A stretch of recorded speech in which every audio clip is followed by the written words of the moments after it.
a lot of people are coming to me saying, what do you think of the IDW series? And I'm like, check it out! Yeah. Don't miss it! It's funny, we were just talking, you and I, earlier, and the numbers are reflecting that. I mean, we can do something just as dry as statistics and go onto the Diamond site, and I can see 15 ordered, bigger than 14, which is not the norm. Normally the series, the sales will slowly dwindle, and they'll kind of get to a point where they level off, and that's where it's at until maybe another big crossover or another big event. But we're going in a nice direction. We're actually going up as the series progresses, and it makes us feel great. But we also feel like it's almost like we're ninjas, because we're in under the radar. We're sneaking through, and we're having this success. And we really don't. I mean, we get lots of love from the fans, which we appreciate, and the hardcore fans at the Technodrome and Cowabunga Corner and all the great Turtles websites. And we'll get the occasional story on CBR or Newsarama. But the reality is, we don't get the kind of attention like a New 52 will get, or maybe Marvel Now or whatever, which is fine because they're the juggernauts in the industry. But we aren't going to lie and say we don't sit back here, quietly to ourselves, self-satisfied when we say we're still going and some of those books are gone. They've come and gone, and that's just the nature of the industry. But I like to think it's because we've done it the right way, and when I say we, I mean all of us. It's everybody. It's the artists, it's the inkers, it's the letterers, it's the production people, it's Nickelodeon, it's the fans that help us get the word out. It's just gone in a direction it needed to go, and the stories, I like to think that we're telling are entertaining, so that it keeps people coming back to see what's the next chapter. It's a lot of people telling those stories, and it's I always think the unsung hero in all of this is probably Bobby Curnow, who's the editor, because he has to keep this all organized in his mind. But it's also the retailers and the fans that are telling other fans, oh, check it out, and it's just one of those perfect storms that I think is built on top of another perfect storm, which is all the way back to Kevin and Peter. And so if there's ever been a pop culture phenomenon, if there's anything that, if somebody said one day you can only point to one thing that's a pop culture phenomenon, what would it be? It has to be Turtles. I don't know how it can't be Turtles. And I think the show is coming, the new animated show, which is going to reach a whole new generation, and I think it's going to happen again. I think it's just going to be this big green machine one more time, and I'm always amazed. I always feel fortunate that I'm part of it. I like to take, I'm not completely ego-free. I work hard, so I like to take some credit, but only to a certain extent, because I'm not doing this if this thing wasn't already something beyond description. It's already something that works, and I always feel like it works because it's about real characters, real people that just happen to be green and have shells and are mutants, but it's about real people, a real family that is dealing with real issues, and every once in a while they get to do some spectacular things during that. And speaking of, you talked about Krang, there's more to Krang than meets the eye, which to take from one of our other books. There's family issues there, so we're not going to allow our extra interdimensional character to be without his own personal issues as well. Can't wait to hear those. And you'll find that out pretty soon. Oh, issue 14. You, of course, work very hard on this. What is the process of actually putting the book together? I know you're a writer, Kevin's co-writer. How does everything go together? Basically what will happen is, a perfect example, we're working on the plots right now for issue 17 through 20. So, I mean, in general, we've kind of had an idea, Bobby and I, what direction we want to go. So early on, I already said, look, this is kind of my loose plan for Krang. So this is what I'm building to. This is where we reach the crescendo. This is where all these questions people have are going to get answered, and going to get resolved, or at least most of them. And then what happens is Bobby says, okay, so I need you to give me a plot for 17 through 20. I need the issue breakdown. So what I'll do is an issue breakdown, and I'll say issue 17, this is going to happen, this is going to happen, this is going to happen. Then an issue, this is how we're going to, this is the cliffhanger, 19, 20, and then I'll give that to Bobby. Bobby then gives his notes, his ideas, input, feedback, things that he thinks need to change. Sometimes he'll see things that I didn't see. The nice thing with Bobby is he's kind of got this overall view of things that I have to a certain extent, but he really, this is his baby, and so he can see all the pieces. He knows what's coming. He knows plots that he's getting, that things that we might be doing in the micro series, and then he gives those notes back to me. I make the adjustments. Sometimes we don't agree. Sometimes we have to compromise. Sometimes I'll say, man, I never even saw that. Or sometimes I'll explain something to him and I say, oh, okay, now I get it. Can you explain it that way in the proposal? Once that's done, we show it to Kevin. And at that point, Kevin gives his feedback. And Kevin, for the most part, Kevin has been right along with us on the ride. But there's times he'll say, you know what, this will work better. Oh, don't forget, you need to include something like this. Because I think with Kevin, again, he's the heart and soul of this. So he'll say, fans are going to want this. Fans are going to need this. Or it won't work. And he's right. And then once we have that, we put this together and we send it off to Nickelodeon. At that point, the folks at Nickelodeon look at it. They've obviously got not only story concerns, but understandably, this is a huge investment for them. They have brand concerns. So there's certain standards that, we have to adhere to. Now, that being said, as much as people want to complain about, oh, it's not gritty enough for this and that, they let us chop 4 little boys' heads off in an issue. Yeah. If that's not gritty, I never thought that was going to get through ever in a million years. As a matter of fact, when I told Kevin that, he said, that's crazy. He goes, it's so crazy it works. But he said, let's see if they'll let us do it. And they did, and I am eternally thankful for them for that, because I think that's just a huge part of this new canon that we're building here with this particular version of the Turtles, and it was an important moment in this series. Another area like that I saw recently was Old Hob just being shot down. Now I don't know if that's the end of Old Hob or what's going on there, but still just seeing that inside the comic. Yeah, but they say about cats, right? They got more 9 lives. There we go. So I don't know if we've seen the end of Old Hob yet. We'll see. So I kind of like Old Hob, but it just might not be the same Old Hob. I think he's a little angry now. But he wasn't before. He's really angry now. It's personal now. So, and not just with Splinter. It's one of those things where then they'll give us their feedback, and sometimes it's story input, and it could be as simple as, look, we're not going to be able to do that. Our standards folks won't allow that, and usually it's understandable because we'll push the envelope. We wouldn't be doing our jobs if we weren't pushing the envelope, but we also realize the envelope's going to get pushed back sometimes. And there's times where I thought, yeah, I knew that wouldn't get through, but I had to try. But then, like I said, there's other times where I thought, boy, they're letting us do that. I never thought that would get through, But they have to protect the brand, and I understand it. And if they weren't protecting the brand, then the brand's going to get potentially hurt, and that hurts all of us as fans ultimately. And so we get their feedback back. And they have, honestly, it's Joan Hilty over there and Kat Van Dam, and they come back with some great story notes sometimes. I mean, just really good story notes where sometimes the story has shifted completely because they see, again, another set of eyes looking at this, and they'll come, I think they are in that position where they come back at it as readers outside of the internal discussions that Bobby and I are having.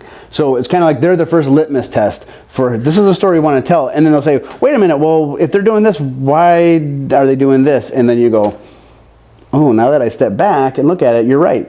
There's a discrepancy here. We've got to work that out. Or if Joan asks the question and Kat asks the question, if that many people are asking questions, there's something there that needs to be answered.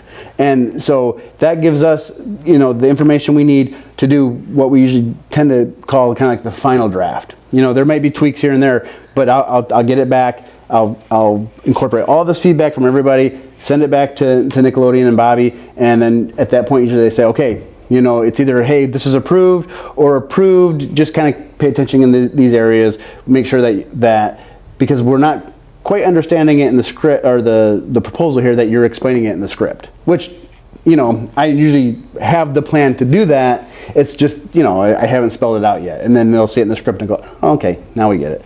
So then at that point, that's when it's time for me to write the scripts. And so I just jump in, and as a matter of fact, right now, I'm just returning the kind of the second draft of the proposal for the Krang arc, and my guess is probably Monday they're going to come back and say, this is what we wanted, start scripting. And then it's time for me to write issue 17. And then that's what happens. I'll write issue 17, pass it to Bobby, same process all over again. Bobby gives me his notes, we show it to Kevin, he'll give notes, sometimes he'll say, oh, I have him say this, put this in the dialogue, and then it comes back to me, make those changes, goes to Nickelodeon, they do their thing, sometimes it comes back to me and I gotta make, some changes, and then it's approved and off to the artist.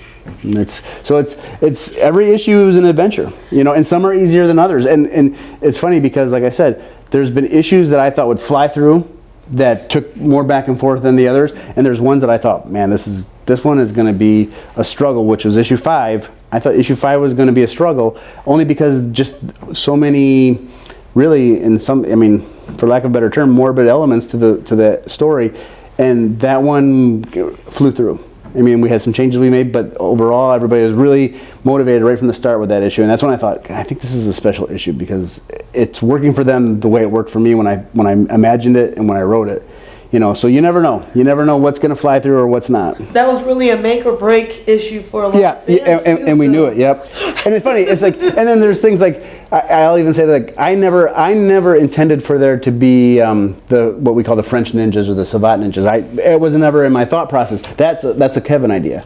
We were talking about something, and he was saying, yeah, so we can have, maybe they meet some people that are doing this savant stuff, and I stopped and I said, well, what is that? And he started explaining it to me, and I said, that has to go in the book. That has to go in the book. And I said, I hadn't planned on it in the plot I'm doing right now, but I went back to the plot and said, we got to get him in there. And now they're going to play a huge part, in the story going forward. Matter of fact, they're a big reemergence in the annual that Kevin plotted out and I scripted. So it's one of those things where again, it's just kind of we're in here and we're kind of BSing and just throwing ideas back and forth, see what sticks to the wall. And Kevin threw one that stuck to my head, and I said, "That's a great idea, Kevin. Let's find a way to make that work in the story." Kevin has a lot of good ones. Oh yeah, and what I like that Kevin really brings to the table is Kevin's got a really good grip on what I kind of call the meat and potatoes of the Turtles, and meaning he gets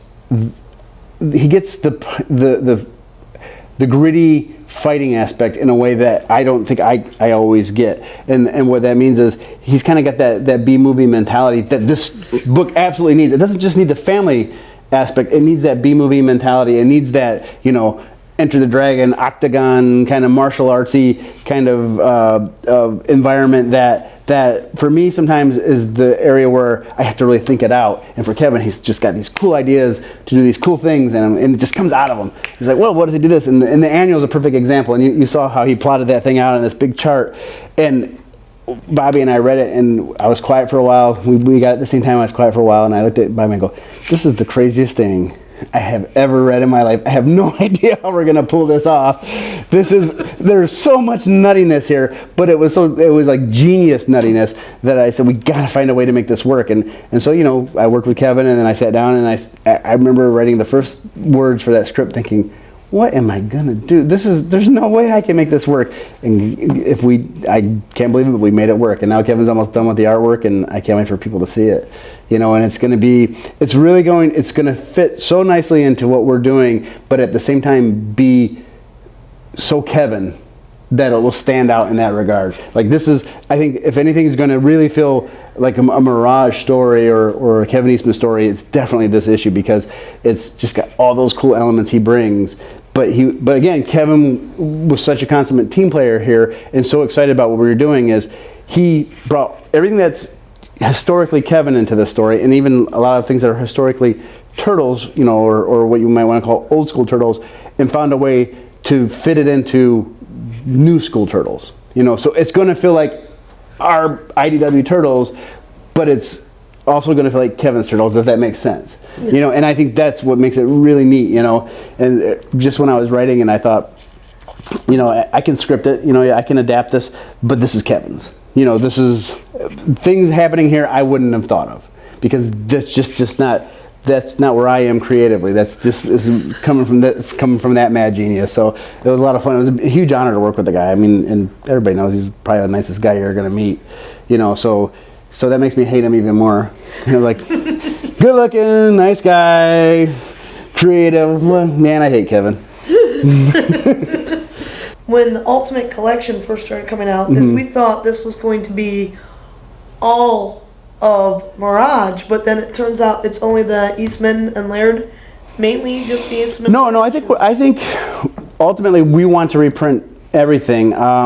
Sometimes that's also dictated by Nickelodeon, how we do it or when we do it. But the reality is, I think if there's, IDW does a lot of things well, and one of those things that we do really well are these reprints. We find a way to find original film or original files. We work hard for that, if not, the scans you get are going to be the highest quality scans you're going to get, and then we present them, I think, in a way that's not just professional but respectful to the original materials. And that was one of the things. Obviously, we make money off these things. There's no doubt about that. But we don't. That's not how we approach it. Everybody likes to make money, but you could just throw something together and make a few bucks. We have a department that's their job. Their job is to find these things and give them the respect they deserve.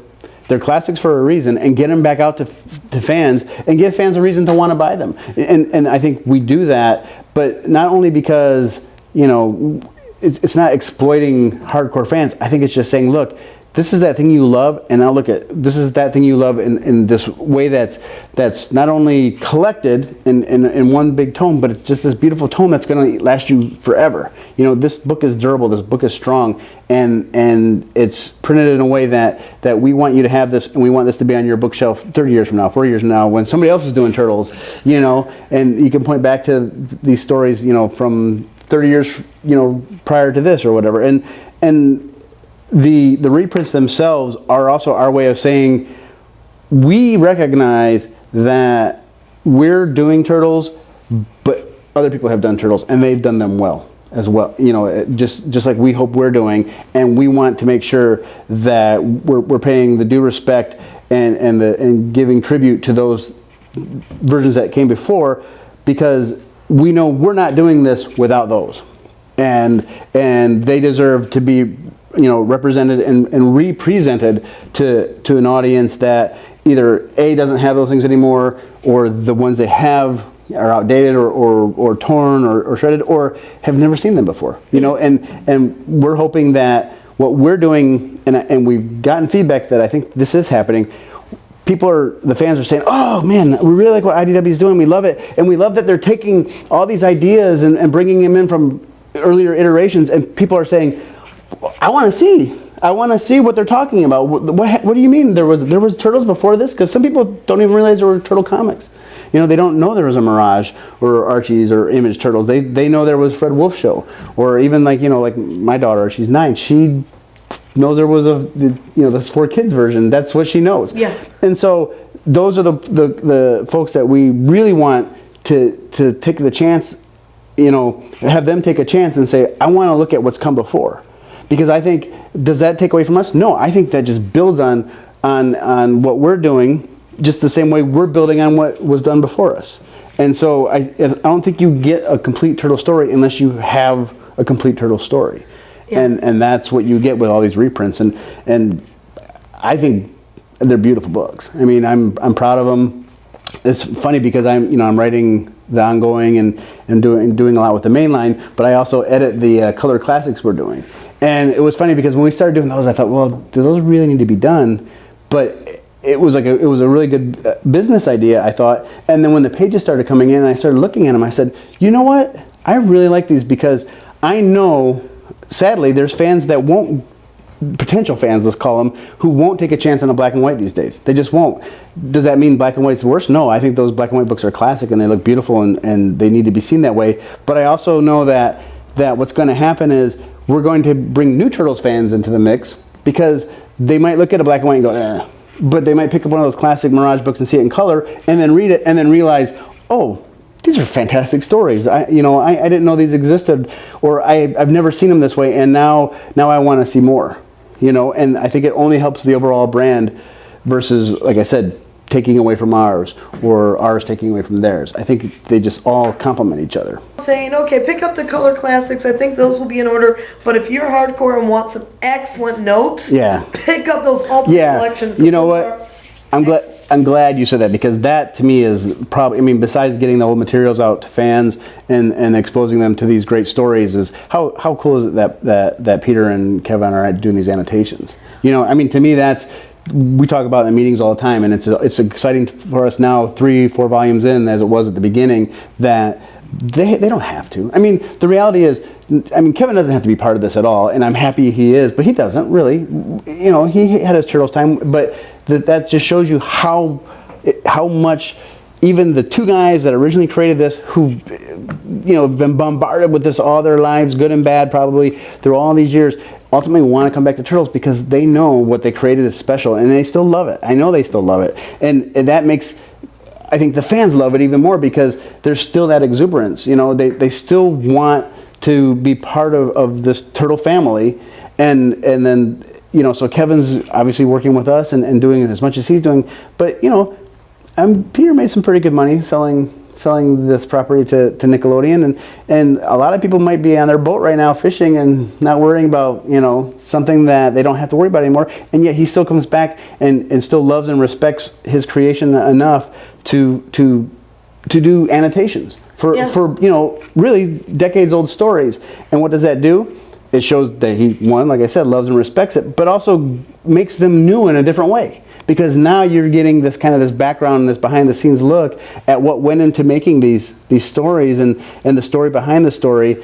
And it's just, that's, you know, Peter might not be making the comics right now or doing some of the stuff Kevin's doing, but he's still adding chapters to Turtle lore. And so that, again, right there is fantastic to me and amazing. And it just makes me respect those two guys more, not only because of their love for their product, but because it just adds to the idea that this is a phenomenon. And I don't think just for fans and the people that are on the outside, but also the people on the inside. Everybody I meet, for the most part, who's worked on Turtles, have a very genuine heart, have been amazing people, right. And their passion in their work is one of the reasons I'm still a fan today. No, and I think sometimes I'll go on the boards and the forums, and I really like to participate because I'm a fan first, and so it's still fun for me to go out there.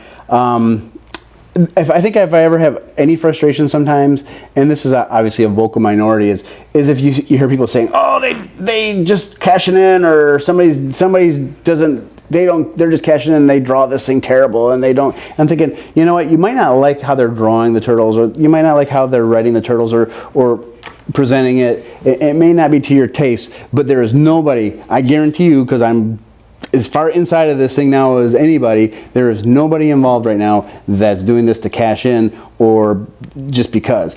Everybody cares. Everybody cares. I mean, we care so much that we can have internal arguments, and the arguments aren't because we're bad people, but it's because we feel strongly about what we're adding to this, and you know, you're gonna fight for it. And it goes all the way to, you know, like if people want to say Nickelodeon is just cashing in, they're wrong. You know, there's a lot of love that goes into this show that they're creating, and there's a lot of love and respect and care that goes into the feedback we get. Like I said, some of these stories have been modified and changed because I've gotten such cool notes from the folks at Nickelodeon that I'm like, there's no way I'm gonna fight that. They're right. They're right now. You know, I'm not the know-all, be-all, end-all to this story because it doesn't belong to me.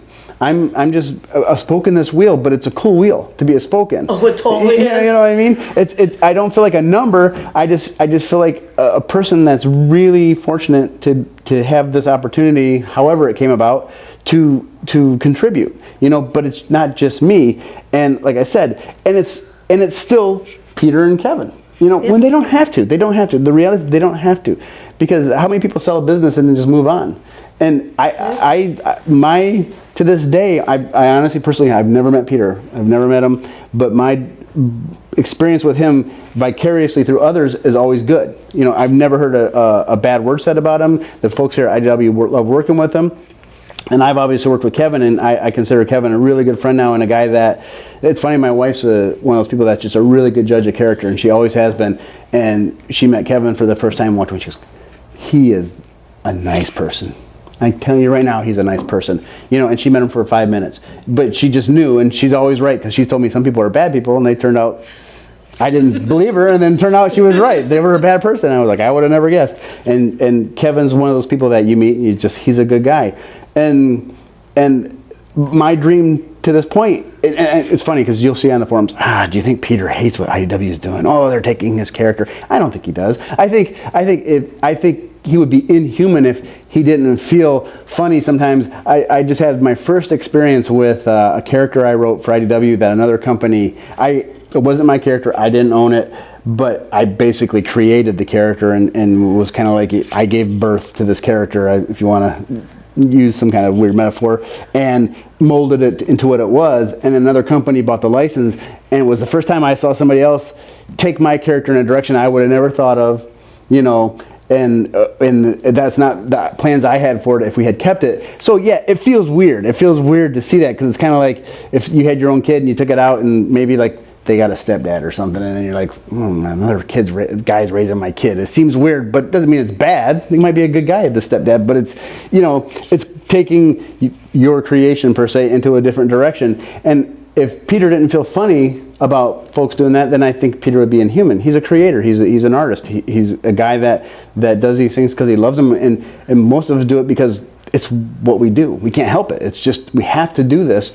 But at the end of the day, I really believe he respects what we're doing, and I would be the first person that would be jumping for joy if we found a way to get those two guys to do something here at IDW together. And I don't give up hope on that. I think it could happen, and I think it would be fantastic when they do. With anyone who thinks that Peter would be judgmental of anyone touching the Turtles and taking them in different directions, then do you really know Eastman and Laird? Right. Look at Volume 1. How many guest artists and writers did they just throw the Turtles into the hands of and said, have fun with this. Do your style. Don't do ours. I agree. And then Image Comics. Mm-hmm. Peter was completely behind Image Comics. Mm-hmm. And Cyborg Don, Shredder Raph, Missing Hand Leo. This is a crew of creative people who love the idea of being creative, but what they are fans. Right. And they want to see your creativity as much as they want you to enjoy theirs. Right. So I agree. It's funny you brought up Image, because like I said, I've been reading the Image comics a lot lately, and every time I go on the forums and I hear people saying, "Oh, this thing IDW is doing is crazy," I always think, "Did you see the Image comics? Those are pretty crazy. I love them, but those are pretty crazy." I don't know if we've gotten that loony yet, but they're crazy in a great way. I loved it. Yeah. Reincarnation is a little. Oh yeah. Okay. And it was funny because with the, like you said, with the reincarnation thing, when that issue came out, issue 5, and we first kind of dropped that bomb. I remember Kevin saying, "This is the week." He kept saying, "This is the week we're gonna see." But the funny thing was, as nervous as I was, he was doing it more, I think, in a kind of like an older brother teasing way, because when it went as well as it did, and it has, he said, "I knew it." He goes, "You guys were onto something." He goes, "This needed to happen. This was a good direction to go, and we were handling it the way it needs to be handled."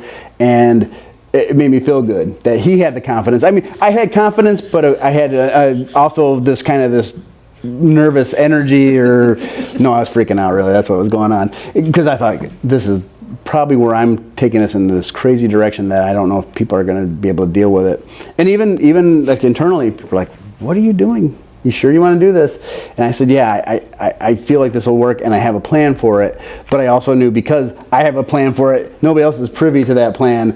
So that might be where the point where people they're not going to be patient, and they're going to jump off, which is another thing about this book that I really love, and it's kind of a throwback to what Kevin and Peter were doing. Is what I love about the fans is the patience they give us, because we are peeling this in layers, and even though we know what the layers are, fans have to wait to find out what those layers are, and we peel it in layers, and we try to kind of go old school with cliffhangers, and obviously we're limited in a way that they weren't back then, because they could tell 38-page stories and 48, and they're long stories. We have 22 pages a month. That's all we get, and we also have to be aware of a different market. Our market is a trade market. We have books to worry about too, so we have to tell stories that work in trade format too, because that's just part of the market. It is what it is.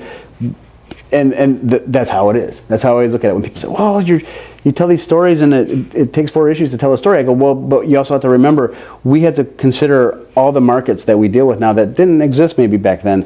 But at the same time, I feel like I like to think that we're doing it in a way that keeps people wanting to come back, and we work really hard on the hook and the cliffhanger, and we try to make it that, okay, you might not get as much stuff as you were hoping you got this issue, but you got some stuff. And then we answered a few questions, but I hope we gave you a few more questions. And I think I really appreciate the patience we have with fans. And I know they get frustrated sometimes, but I like to think that the frustration is because they like it and they just want it now. And it's not that kind of frustration where it's like, this is dragging and I don't like it and I'm just going to quit. It's more like people are like, damn you, now I got to wait a month. And so I think that's where I'm really happy we've stuck with this micro series program, and I think we'll stick with that for a while. It kind of fills in that those gaps that you might normally have that would be extended if we only had the once a month monthly. Yeah. But not only does it feel, like it doesn't just give the fans the kind of that turtle fix, but it also gives more answers and hopefully more questions. And so and then again, that's where I give Bobby credit. He's just really found a way to map this thing out and keep it in motion, and for the most part just keep it all organized, because it's just a monumental job. And poor Bobby, I mean, I'm the one bald, he should be, because he's dealing with this all the time, and he's not only got to deal with me being whiny sometimes, but all the creators, because we all care about what we're doing and we all want it to work. And he's got to be kind of like the Leo. Like, it's okay, we'll get through this. It's gonna work. It'll work. So like you said, I think if we keep doing what we're doing, and I think what we're doing is trying to be new and old at the same time, I think we'll be okay. And we have plans. We have a plan, and hopefully the plan is something that everybody will appreciate. It's not all just reincarnation and little boys getting their heads chopped off in feudal Japan. There's more to it than that. Yay!